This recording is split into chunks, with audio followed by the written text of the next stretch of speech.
Thank you, sir. ಪ್ರೀತಿಯಲ್ಲಿ ಹೊಸ ದಾರಿ ಕಟ್ಟಿದ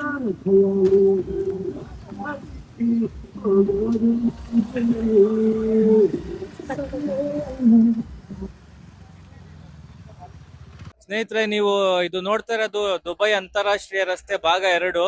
ಮೊದಲು ಭಾಗ 1ರಲ್ಲಿ ನಾವು ನಿಮ್ಗೆ ತೋರಿಸಿದ್ರಿ. ಇದು ಭಾಗ 2ರಲ್ಲಿ ದುಬೈ ಅಂತಾರಾಷ್ಟ್ರೀಯ ರಸ್ತೆ, ಫ್ಲೈ ಎಮಿರೇಟ್ಸ್ ರೋಡ್. हमने रोड बनाने में स्पेस टेक्नोलॉजी का उपयोग किया. स्पेस टेक्नोलॉजी से फोटोग्राफी होती है. ಇದು ನೋಡ್ಬೋದು, ಸುಮಾರು 200 ಅಡಿ ಅಗಲ ಇರುವಂತ ರೋಡ್. ಒಂದು ಸಲಕ್ಕೆ 10 ಲಾರಿ ಹೋಗ್ಬೋದು, ಅಷ್ಟು ದೊಡ್ಡ ರೋಡ್ ಇದು. ನೀವು ನೋಡ್ಬೋದು ಎಷ್ಟು. ನ್ಯಾಷನಲ್ ಹೈವೇ 648 ಇದು. ತಮಿಳ್ನಾಡು, ಇದು ಕರ್ನಾಟಕ ಮತ್ತೆ ತಮಿಳ್ನಾಡಿಗೆ ಹೊಂದಿಕೊಂಡಿರುವ ಒಂದು ರಾಷ್ಟ್ರೀಯ ಹೆದ್ದಾರಿ ಇದು. ನೀವು ನೋಡ್ಬೋದು, ಈಗ 6 ಗಂಟೆ 6:15 ಆಗ್ತಾ ಇದೆ ಟೈಮು. ನೀವು ಇಲ್ಲಿ ಕೊಳ್ಳೂರು ಗೇಟ್ ಇಂದ ಸುಮಾರು ನಾವು 1.5 ಕಿಲೋಮೀಟರ್ ದೂರದಲ್ಲಿದ್ದೀವಿ. ಟ್ರಾಫಿಕ್ ನೋಡ್ಬೋದು, ರಾಷ್ಟ್ರೀಯ ಹೆದ್ದಾರಿ ಇದು. ನೀವು ಟ್ರಾಫಿಕ್ ನೋಡ್ಬೋದು, 1.5 ಕಿಲೋಮೀಟರ್. ಇನ್ನ ಅರ್ಧ ಗಂಟೆ ಹೋದ್ರೆ ಇನ್ನ 2-3 ಕಿಲೋಮೀಟರ್ ಜಾಮ್ ಆಗುತ್ತೆ. ನೀವು ನೋಡ್ಬೋದು ರಾಷ್ಟ್ರೀಯ ಹೆದ್ದಾರಿ ಎಷ್ಟು 200 ಫೀಟ್ ಅಗಲ ಇರುವಂತದ್ದು. ನೋಡ್ಬೋದು ನೀವು, ಒಂದು ಸಲಕ್ಕೆ 10 ಲಾರಿ ಹೋಗೋಂತರ ದೊಡ್ಡ ರಸ್ತೆ.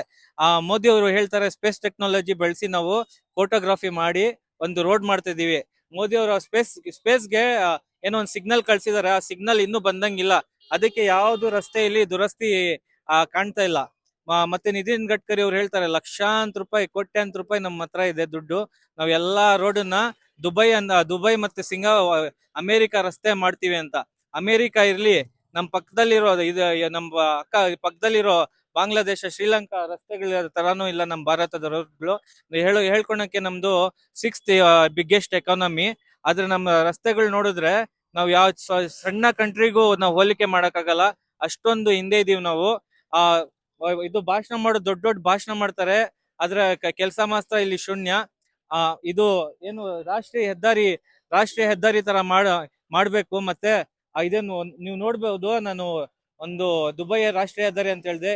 ಇದು 200 ಫೀಟ್ ಅಲ್ಲ, 50 ಫೀಟ್ ರೋಡ್ ಸಹ ಇಲ್ಲ ಇದು. ದಿನನಿತ್ಯ ಆದ್ರೆ ಏನಲ್ಲ ಒಂದು ಆಕ್ಸಿಡೆಂಟ್ ಆಗ್ತಾ ಇರುತ್ತೆ. ಮತ್ತೆ ಟ್ರಾಫಿಕ್ ಜಾಮು, ಮತ್ತೆ ಇದು ಕಿರಿಕಿರಿ. ದಿನನಿತ್ಯ ಶಾಲಾ ಮಕ್ಕಳು ಓಡಾಡ್ತಾರೆ, ಆಂಬುಲೆನ್ಸಸ್ ಓಡಾಡುತ್ತೆ. ಇದು ಮುಖ್ಯ ಹೆದ್ದಾರಿ ಇದು. ತಮಿಳ್ನಾಡಿಂದ ಯಾವುದೇ ಗಾಡಿಗಳು ಬಂದ್ರು ಇದೇ ದಾರಿಲೇ ಓಡಾಡ್ಬೇಕು. ಮತ್ತೆ ಇಲ್ಲಿಂದ ತಮಿಳ್ನಾಡಿಗೆ ಹೋಗ್ಬೇಕಂದ್ರೆ ಇದೇ ದಾರಿಲಿ ಹೋಗ್ಬೇಕು. ಯಾಕಂದ್ರೆ ಇನ್ನೊಂದು ರಸ್ತೆ ಇದೆ, ಅದು ಬೆಂಗಳೂರು ನಗರಕ್ಕೆ ಹೊಂದಿಕೊಂಡಿರುವ ಕಾರಣ ಅದು ಬೆಂಗಳೂರಿಗೆ ಹೋಗಕ್ ಆಗಲ್ಲ. ಬೆಂಗಳೂರು ಮೇಲೆ ಇದು ಅಲ್ಲಿ ಏನು ಇದು ಪೊಲೀಸರು ಹೋಗಕ್ ಬಿಡಲ್ಲ. ಅದರಿಂದ ಎಲ್ಲಾ ರಸ್ತೆ ವಾಹನಗಳು ಇಲ್ಲಿಂದಾನೇ ಬರ್ತವೆ. ಸುಮಾರು 50,000ದಿಂದ ವೀಕೆಂಡ್ ಅಲ್ಲಿ 50,000ದಿಂದ 1,00,000 ವಾಹನಗಳು ಬರ್ತವೆ. ಮತ್ತೆ ವೀಕ್ ಡೇಸ್ ಅಲ್ಲಿ ಸುಮಾರು 10,000ದಿಂದ 50,000 ವಾಹನಗಳು ಇಲ್ಲಿ ಓಡಾಡ್ತವೆ. ಆದಷ್ಟು ಬೇಗ ಈ ಕಾಮಗಾರಿನ, ಇಲ್ಲಿ ರಸ್ತೆನ ಅಗಲ ಮಾಡಿ ಆದಷ್ಟು ಬೇಗ ಈ ರಸ್ತೆ ದುರಸ್ತಿ ಮಾಡ್ಕೊಡ್ಬೇಕು. ನಿತಿನ್ ಗಡ್ಕರಿ ಅವರು ಎಲ್ಲ ಹೇಳ್ತಾರಲ್ಲ, ಬಂದು ಇದನ್ನು ನೋಡಿ ಆದಷ್ಟು ಬೇಗ ನಿಮ್ಮ ಅಧಿಕಾರಿಗಳನ್ನ ಕಳಿಸಿ ಈ ರಸ್ತೆನ ಆದಷ್ಟು ಬೇಗ ಅಗಲ ಮಾಡಿ ಒಂದು ಜನ ಆರಾಮಾಗಿ ಓಡಾಡೋ ತರ ಮಾಡ್ಕೊಡ್ಬೇಕು ಅಂತ ಹೇಳ್ತೀನಿ.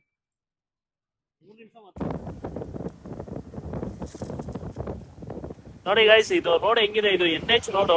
ಇಲ್ಲಿ ದಿನನಿತ್ಯ ಒಂದೊಂದು ಆಕ್ಸಿಡೆಂಟ್ ಆಗ್ತಾನೆ ಇರ್ತೈತೆ. ನೋಡಿ, ಇದು ಈ ಟರ್ನಿಂಗ್ ಅಲ್ಲಿ ನಿಮ್ಗೆ ಯಾವ ಗಾಡಿ ಬರ್ತೈತೆ, ಯಾವ ಗಾಡಿ ಹೋಗ್ತೈತೆ ಅಂತ ಗೊತ್ತಾಗಲ್ಲ. ಇಷ್ಟು ಹೆವಿ ವೆಹಿಕಲ್, ಸಾವಿರಾರು ವೆಹಿಕಲ್ ಹೋಗೋ ಈ ಕಡೆ ದಯವಿಟ್ಟು ನಮಗೆ ಒಂದು ಅಟ್ಲೀಸ್ಟ್ ಬ್ಯಾರಿಗೇಟ್ ಇರೋ ತರ ಆದ್ರೂ ಮಾಡ್ಬೇಕು. ಇಲ್ಲಿ ಬ್ಯಾರಿಗೇಟ್ ಇಲ್ದಿರೋ ತೊಂದ್ರೆ, ಇಲ್ಲಿ ಆಪೋಸಿಟ್ ಈ ತರ ದೊಡ್ಡ ದೊಡ್ಡ ಗಾಡಿಗಳು ಬಂದ್ರೆ, ಯಾರಾದ್ರೂ ಓವರ್ಟೇಕ್ ಮಾಡಕ್ ಬಂದ್ರೆ ಇಲ್ಲಿ ಆಕ್ಸಿಡೆಂಟ್ ಆಗೇ ಆಗುತ್ತೆ.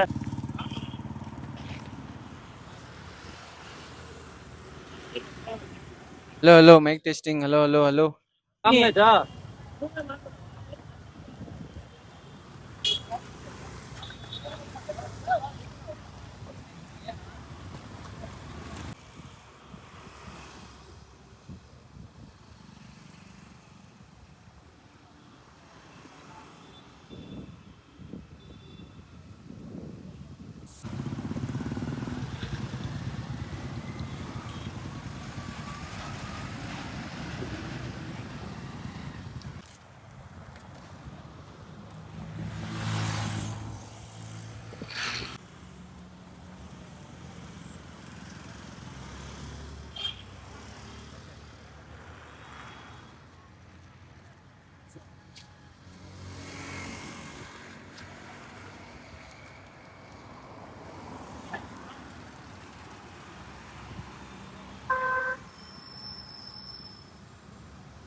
ಹೋಗ್ತೀನಿ ಸರಿ